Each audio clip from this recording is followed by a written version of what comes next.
सबसे पहले ये जानिए फोबिया होता क्या है। फोबिया को परिभाषित करने के लिए पूछ सकता है, तो चलिए हम लोग अबाउट फोबिया, फोबिया को भय या डर कहते हैं। ठीक है, भय एक प्रकार का मनोविकार है। भय क्या है? एक प्रकार का मानसिक विकार होता है। इसमें व्यक्ति किसी वस्तु या स्थिति से असहज हो जाता है और स्वयं को परेशान महसूस करता है। अब होता यह है कि भय अगर किसी को आता है, देखते होइएगा जैसे रात में कहीं पे जाइएगा तो अकेला में आपको डर लगने लगता है, तो आपको ऐसा अंदर क्यों आता है? क्योंकि आप जो है अंधेरे में जो है अपने आप को असहज जो है महसूस करने लगते हैं और अपने आप को जो है परेशान महसूस करते हैं, स्वयं को परेशान महसूस करते हैं, और यही स्थिति फोबिया होता है। ठीक है, और जो भी व्यक्ति अपने आप को परेशानी महसूस करता है, असहज लगता है किसी भी कंडीशन में या किसी भी वस्तु से, तो उसे लगता है कि वह अपने चारों ओर खतरा जो है मोल लिया है, जबकि रियलिटी में ऐसा नहीं होता है। उसे महसूस होता है कि हमारे आसपास जो है बहुत ज़्यादा खतरा है। उसे भयभीत होने के कई कारण हो सकते हैं और अनेक कारणों के वजह से भय कई प्रकार के हो सकते हैं। अब देखिए, भय के नॉर्मली में समझिए तो भय एक मानसिक विकार है जिसमें व्यक्ति जो है अपने आप को किसी वस्तु या किसी स्थिति के प्रति असहज महसूस करता है और स्वयं को परेशान भी महसूस करता है। ठीक है, और वह अपने चारों ओर ऐसा प्रतीत होता है उसको कि हमारे चारों ओर जो है खतरा है। ठीक है, ऐसा उसे प्रतीत होता है और उसके कारण जो है उसके अंदर जो है भय बना रहता है। ठीक है, और भय जो होता है कई वजहों से अलग अलग प्रकार के हो सकते हैं। ठीक है, तो यही फोबिया होता है जिसमें व्यक्ति को किसी वस्तु से या किसी कंडीशन में किसी स्थिति से असहज महसूस होने से खुद को परेशान महसूस समझता है और अपने चारों ओर खतरा होने का भी जो है उसे प्रतीत होता है, और यही जो है भय होता है। ठीक है, समझ गए? चलिए, भय समझ गए। अगर ऊपर वाला नहीं समझ में आए तो और क्लियर कर देते हैं। यह आपका एक अलग जो है इसका मतलब डिफिनीशन है। भय एक प्रकार का मनोविकार है। क्या है? एक मेंटल डिसऑर्डर है जिसमें व्यक्ति विशेष वस्तुओं, परिस्थितियों या क्रियाओं से डर लगने लगता है। जिसमें व्यक्ति को होता यह है कि उसे किसी वस्तु से, ठीक है, या किसी कंडीशन में, ठीक है, या फिर किसी काम के करने से डर लगने लगता है, और यही जो है भय होता है। ठीक है, यानी उनकी उपस्थिति में घबराहट होती है जबकि वे चीज़ें उस वक्त खतरनाक नहीं होते हैं। मतलब जब व्यक्ति को लगता हो कि हमें किसी वस्तु से या किसी स्थिति में या किसी काम से डर लग रहा है, भय उत्पन्न हो रहा है, लेकिन ऐसा रियलिटी में नहीं होता है। उस वक्त जो है वह खतरा नहीं होता है, लेकिन व्यक्ति को ऐसा जो है एक डर सा एक महसूस होने लगता है, घबराहट आने लगता है। इसीलिए इसे जो है एक प्रकार का चिंता, एंजाइटी का बीमारी से कहा जाता है। तो डर एक प्रकार का क्या है? चिंता की बीमारी होती है जिसमें व्यक्ति किसी स्थिति से, किसी वस्तु से या किसी काम को करने से घबराने लगता है और व्यक्ति अपने आप को असहज महसूस करने लगता है और उसे लगता है कि हमारे चारों ओर जो है खतरा उत्पन्न हो गया है, लेकिन रियलिटी में उस वक्त कोई खतरा नहीं होता है, और यही एक प्रकार का चिंता का बीमारी होता है जो भय कहलाता है। ठीक है, समझ गए? चलिए, अब भय का वर्गीकरण, बहुत सारे भय है। ठीक है, स्थिति के आधार पर, परिस्थिति के आधार पर बहुत सारे भय होते हैं।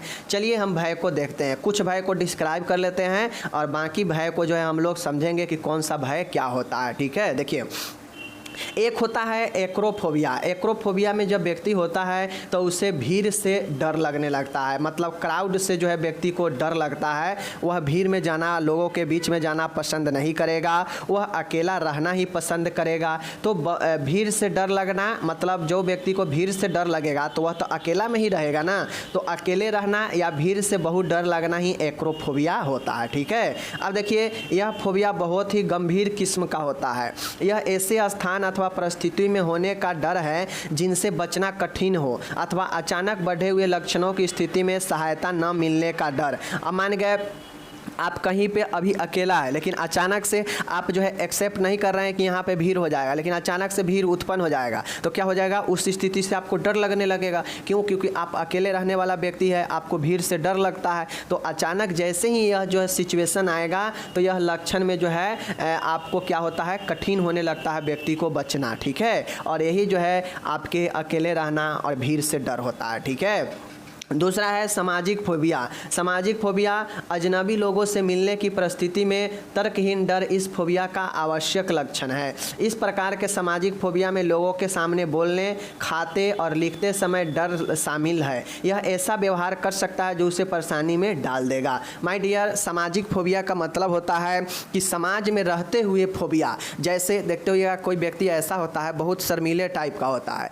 और वह जो है दूसरे व्यक्ति के सामने ना खाना पसंद करेगा, ना बोलना ज़्यादा पसंद करेगा, या बोलने का प्रयास करेगा वह जो है चुप हो जाएगा, तो उससे डर लगेगा। जैसे कोचिंग में, ठीक है, कोचिंग में आपको याद रहता है सब चीज़, लेकिन बहुत सारा चीज़ जो है आप क्या होते हैं कि आप नहीं बोल पाते हैं उस भीड़ में। तो यही क्या होता है, सामाजिक फोबिया होता है, जिसमें आप किसी ऐसे अजनबी व्यक्ति के सामने जो है आपको असहज सा महसूस होता है, जिसके कारण आप उस अजनबी आदमी के सामने ना खा सकते हैं, ना बोलते हैं, ना लिखते हैं, और ये सब करते समय आपको जो है डर लगता है। तो यही जो है क्या कहलाता है, सामाजिक फोबिया कहलाता है। ठीक है, समाज में होने वाला फोबिया जो किसी अजनबी व्यक्ति के सामने आपको कोई काम करने से असहज या भय डर लगता हो, वही हमारा जो है सामाजिक फोबिया होता है। ठीक है, तीसरा है विशिष्ट फोबिया।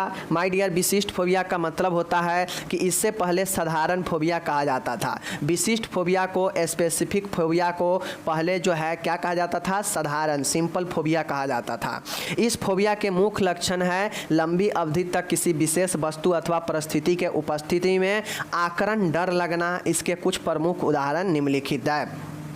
अब माय डियर, ऊपर जो दो आप देखें, अजनबी लोगों से एग्रोफोबिया, ठीक है, सामाजिक फोबिया, सोशल फोबिया, और तीसरा है स्पेसिफिक फोबिया मतलब विशिष्ट फोबिया। तो विशिष्ट फोबिया का मतलब होता है कुछ ऐसे विशिष्ट विशेष वस्तु अथवा परिस्थिति के उपस्थिति में व्यक्ति को भय लगना, जिससे जो है यह लंबे समय तक बिना किसी कारण के भी हो सकता है। ठीक है, अब इसके जो उदाहरण होते हैं, विशिष्ट फोबिया को पहले जो है साधारण फोबिया भी कहा जाता था। इस फोबिया का मुख्य लक्षण है लंबी अवधि तक किसी विशेष वस्तु अथवा परिस्थिति के उपस्थिति में बिना किसी कारण के डर लगना। ठीक है, बिना किसी कारण के अगर आपको किसी परिस्थिति में या किसी वस्तु से डर लगता है तो वही विशिष्ट फोबिया होता है, बिना किसी कारण के। ठीक है, इसके कुछ उदाहरण निम्न है, और यह जो उदाहरण बताने जा रहे हैं ना, आपके ऑब्जेक्टिव्स में भी बहुत हेल्प करेगा। ठीक है, देखिए कैसे, यहाँ पे देखिए एक्रोफोबिया। एक्रोफोबिया मतलब ऊंचाई से डर, मतलब एक्रो, ए से एयर याद रखिए और ए से एक्रो याद रखिए। ठीक है,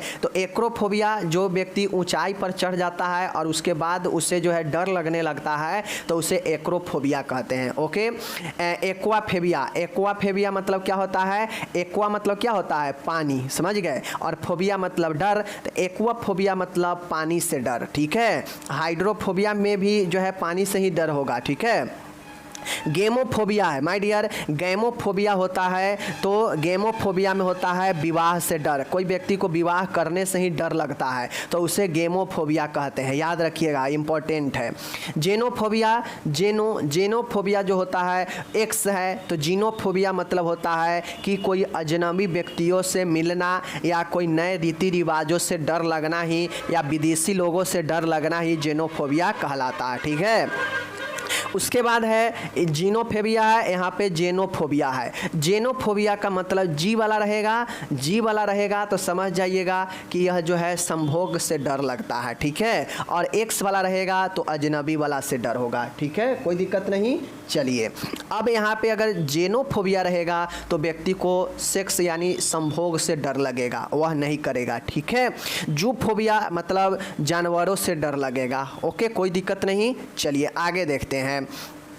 क्लस्टर फोबिया मतलब बंद स्थानों से डर, कोई ऐसा बहुत दिनों से बंद स्थान है तो वहाँ पे जाते ही व्यक्ति को डर लगने लगता है तो वह एक प्रकार से क्लॉस्ट्रोफोबिया होता है। अब कैसे याद रखेंगे, सी फॉर क्लोज, क्लोज मतलब बंद, और सी फॉर क्लोस्ट्रो, तो क्लॉस्ट्रोफोबिया बंद स्थान से डर। ओके, क्रोमोफोबिया मतलब रंगों से डर, क्रोमो सी फॉर कलर और सी क्रोमो, क्रोमो एक प्रकार से कलर को जो है संदर्भित करता है, तो क्रोमोफोबिया रंगों से डर। ठीक है, N फॉर होता है नाइट, नाइट मतलब अंधेरा, रात, और इसी प्रकार नाइटोफोबिया मतलब होता है, नाइटोफोबिया मतलब होता है अंधेरों से डर। ठीक है, याद रखिएगा, 2 बार इस सबको पढ़िएगा, याद हो जाएगा। हेमोफोबिया, हेम ब्लड से रिलेटेड है, तो हेमोफोबिया रक्त से डर लगना। ठीक है, बहुत लोग जो है देखते होइएगा रक्त निकलते रहता है तो उससे डर जाता है। ठीक है, जूफोबिया जानवरों से डर, वही है।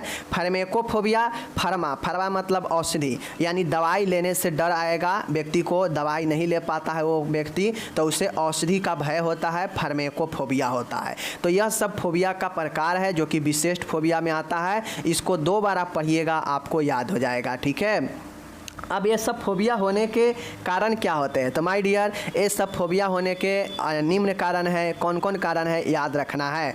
लर्निंग थ्योरी है। लर्निंग थ्योरी क्या होता है कि इस अवधारणा के अनुसार तनाव युक्त उत्तेजन अकारण ही भय उत्पन्न करता है। लर्निंग थ्योरी के मतलब होता है कि इस थ्योरी के अनुसार, यानी इस अवधारणा के अनुसार कोई स्ट्रेस युक्त उत्तेजक में बिना किसी कारण ही भय उत्पन्न हो जाता है। मतलब कोई तनाव वाला ऐसा उत्तेजक की चीज़ है जिसमें बिना किसी कारण से व्यक्ति को तनाव में आने से ही भय उत्पन्न होने लगता है, तो वही लर्निंग थ्योरी बताता है। ठीक है, लर्निंग थ्योरी क्या बताता है कि तनाव युक्त उत्तेजन के बिना किसी कारण यानी अकारण ही भय उत्पन्न होना लर्निंग थ्योरी है। ओके, चलिए आगे देखते हैं।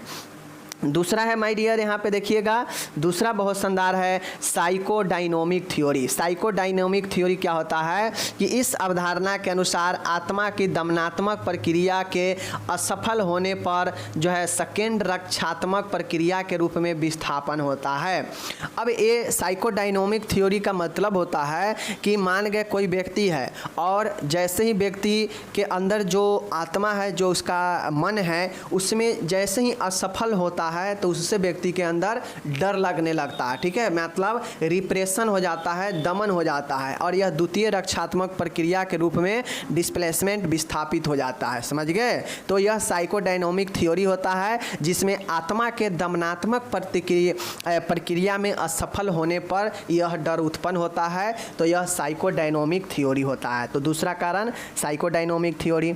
तीसरा है कॉग्निटिव थ्योरी। कॉग्निटिव थ्योरी का मतलब होता है कि इसके अनुसार नकारात्मक व बिना किसी कारण सोच लोगों के अंदर जो है भय पैदा कर देता है। कॉग्निटिव थ्योरी ये कहता है कि कोई व्यक्ति होता है जो बिना किसी कारण के निगेटिव सोच जो है रखता है तो उसके अंदर भय उत्पन्न होने लगता है, और यह कारण कॉग्निटिव थ्योरी बताता है। कॉग्निटिव थ्योरी ये बताता है कि अगर कोई व्यक्ति बिना किसी कारण के यानी अकारण नकारात्मक सोच जो है व्यक्ति के अंदर भय पैदा कर देता है। ठीक है, यानी कॉग्निटिव थ्योरी कहता है कि निगेटिव थिंक और अकारण मतलब बिना किसी कारण के सोच से व्यक्ति के अंदर भय पैदा हो जाता है। तो यह तीसरा कॉग्निटिव थ्योरी है। तो कारण में क्या याद रखिएगा? लर्निंग थ्योरी, साइकोडायनोमिक थ्योरी और कॉग्निटिव थ्योरी। लर्निंग थ्योरी में क्या है?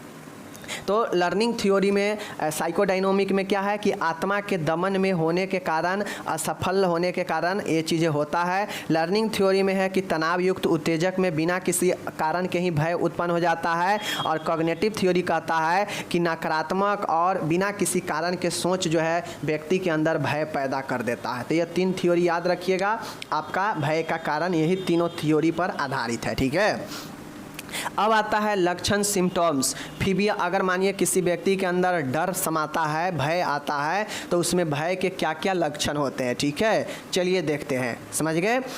देख लीजिए, किसी वस्तु या स्थिति से लगातार बिना किसी कारण के डर। जब व्यक्ति के अंदर डर आता है, भय आता है, तो वह व्यक्ति किसी वस्तु से या किसी स्थिति से लगातार जो है बिना किसी कारण के डरता है। समझ गए? पहला लक्षण। उसके बाद है उस वस्तु या स्थिति को देखने से व्यक्ति अनियंत्रित होना। अब भय का लक्षण ये होता है कि व्यक्ति जिस भी वस्तु से या जिस भी कंडीशन में व्यक्ति को डर लगता हो तो उसे देखते ही व्यक्ति जो है अनियंत्रित हो जाता है, अनकंट्रोल हो जाता है। समझ गए?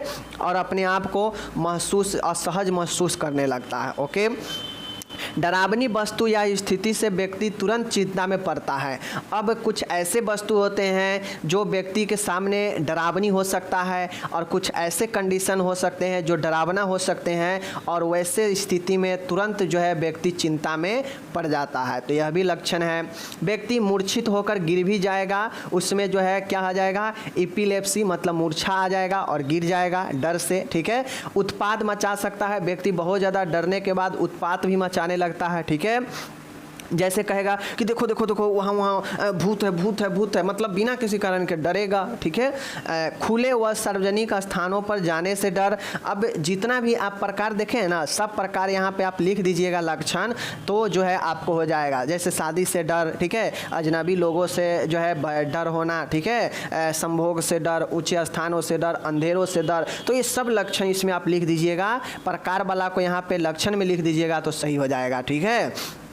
तो खुले व सार्वजनिक स्थानों से जाने से डर लगने लगता है व्यक्ति को, ठीक है। दैनिक क्रियाओं को कम हो जाना। व्यक्ति जब व्यक्ति के अंदर कोई फोबिया आ जाता है, डर आ जाता है, तो व्यक्ति जो है अपने जीवन दैनिक काम को करने में जो है असहज हो जाता है और कम हो जाता है उसका दैनिक काम। उसकी अधिक तीव्रता से व्यक्ति अपने आप को घर में बंद कर लेता है। और व्यक्ति के अंदर जब फोबिया होता है, भय होता है, तो वह व्यक्ति जो है अपने इस जो है इफेक्ट के कारण अपने आप को जो है घर में बंद कर लेता है, ठीक है। तो देखते होइएगा कोई व्यक्ति ऐसा भी होता है जो अपने आप को अकेला रहता है, घर में बंद कर लेगा, तो वह व्यक्ति जो है ये भय से ही पीड़ित होता है, ओके। और व्यक्ति में आतंकी विचार भी आ सकता है, तो यह सब भय का लक्षण होता है, ओके। आगे देखूं, चलिए आगे देखते हैं। भय का अब ट्रीटमेंट देखिए, भय का क्या उपचार होता है। तो माय डियर, भय के उपचार में चूँकि भय एक आपका साइकोसिस न्यूरोसिस होता है, ठीक है। तो न्यूरोसिस के लिए हम लोग फार्मेकोलॉजी और जो है हम लोग क्या करते हैं, साइकोथेरेपी देते हैं, ठीक है। इसमें ECT वगैरह नहीं दिया जाएगा, तो ये चीज़ समझिए। फार्मेकोलॉजी में चिंता रोधी दवाइयाँ, अगर व्यक्ति के चूँकि चिंता के कारण ही व्यक्ति में भय आ रहा है, तो इसे चिंता वाला बीमारी भी माना जाता है। तो इसके लिए एंटी एंजाइटी में डाइजेपाम एग्जाम्पल के तौर पर देंगे, जिससे व्यक्ति को जो है मन शांत रहेगा और ज़्यादा जो है इधर उधर नहीं सोचेगा, क्योंकि सोचने से ही जो है डर व्यक्ति के कारण आ रहा है बिना किसी सोच के, ठीक है ना। उसके बाद एंटी डिप्रेसेंट अवसाद रोधी दवाइयाँ सर्ट्रेलाइन जो है दिया जा सकता है, जो व्यक्ति के ब्रेन में जाकर उसको जो केमिकल है उस पर काम करता है, बायोकेमिकल ब्रेन में, और उसको जो ज़्यादा जो सिक्रेशन होता है केमिकल, उसको जो है रिलीज को कम करता है, ठीक है। तो यह दवाइयाँ हैं जिसके द्वारा आप व्यक्ति को देकर ठीक कर सकते हैं, नॉर्मल कर सकते हैं, समझ गए। उसके बाद मनोचिकित्सक है, बहुत सारा थेरेपी है, बिहेवियर थेरेपी है, सपोर्टिव थेरेपी है। तो यह थेरेपी लाभदायक होता है। कॉग्निटिव थ्योरी है, ठीक है, कॉग्निटिव थ्योरी होता है, बिहेवियर थेरेपी होता है। यह थेरेपी देकर हम शांत कर सकते हैं। तो प्रबंध में, उपचार में बस यही उपचार है। फार्मेकोलॉजी में एंटी एंजाइटी और एंटी डिप्रेसेंट दवाइयाँ देंगे, और दूसरा है साइकोथेरेपी में जो है हम लोग क्या करते हैं, साइकोथेरेपी में हम लोग बिहेवियर थेरेपी और सपोर्टिव थेरेपी पेशेंट को देते हैं, ठीक है। चलिए थेरेपी सब के बारे में आगे पढ़िएगा, टेंशन नहीं लीजिए डिटेल में। अब आ गया उपचार देख लिए, तो अब हम इसका नर्सिंग मैनेजमेंट देखेंगे, नर्सिंग प्रबंध देखेंगे कि एक डरा हुआ मरीज को क्या क्या जो है प्रबंध हम कर सकते हैं।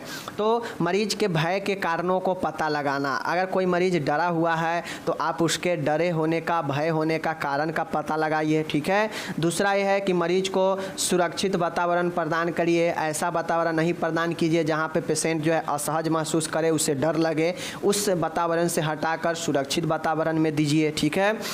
मरीज की वस्तु स्थिति के प्रति धनात्मक सोच पैदा करें, क्योंकि हम लोग देखे हैं कॉग्निटिव थ्योरी में कि व्यक्ति ऋणात्मक सोच और अकारण सोच जो है व्यक्ति के अंदर भय उत्पन्न करता है। तो मरीजों को सबसे पहले निगेटिव सोच को हटाकर धनात्मक सोच जो है पैदा करें किसी विषय वस्तु के प्रति, समझ गए। मरीज को स्थिति व वस्तु से दूर रखें। अब वैसा मरीज को जिस भी वस्तु से और स्थिति से डर लगता हो, भय लगता हो, उसको जो है उस स्थिति और वस्तु से दूर रखें। आगे है मनोचिकित्सक की सलाह लें। साइकोथेरेपी जो है पेशेंट को दिलवाएं, साइकोथेरेपी में मरीज को मदद करें, ठीक है। सही तरीके से पर्याप्त उपचार दें, मरीज को जो है देखभाल करें और सही समय पर सही उपचार दें जिससे मरीज जो है स्वस्थ हो पाए, ठीक है। और सारा जो है आप डरे हुए मरीजों के लिए क्या क्या हो सकता है आप और सब चीज़ जो है लिख सकते हैं नर्सिंग देखभाल में, ऐसी कोई बातें नहीं है। आप सेकेंड ईयर में आ गए, आपको मैं सब विषय में यही बताता हूँ कि आप बीमारी के हिसाब से आप नर्सिंग प्रबंध खुद से भी लिख सकते हैं। तो आप लिखिए ना, लक्षण आप ऊपर में जान गए तो उसी के आधार पर आप इसको लक्षण को जो है आप कैसे प्रबंध करेंगे लिखिए ना। इसमें हम 6 एग्जाम्पल के तौर पे बता दिए, आगे आप और लिखिए। बाकी यहाँ पे फोबिया समाप्त हो गया। जो लोग इंग्लिश वाले हैं, इंग्लिश में यहाँ पे फोबिया दिए गए हैं, आराम से आप इस फोबिया को देख लीजिए। फोबिया पूछता है 10 नंबर में भी 5 नंबर में भी, तो आपको देखना जरूर चाहिए, ठीक है। टोटल इंग्लिश यहाँ पे दे रखा है, तो आप लोग पढ़िए और उपयोगी बनाइए। और चैनल को चाहे तो आप शेयर कर सकते हैं माय डियर। अच्छा लगे पढ़ाई तो ज़रूर शेयर कीजिए, और नहीं अच्छा लगे तो ज़रूर बताइए कि क्या हमें अच्छा करनी चाहिए, ठीक है। बाकी हम लोग मिलेंगे अगले वीडियो में। यहाँ पे टोटल इंग्लिश दिए गए हैं, आप लोग पढ़िए। मैं मिलता हूँ अगले वीडियो के साथ, तब तक के लिए धन्यवाद।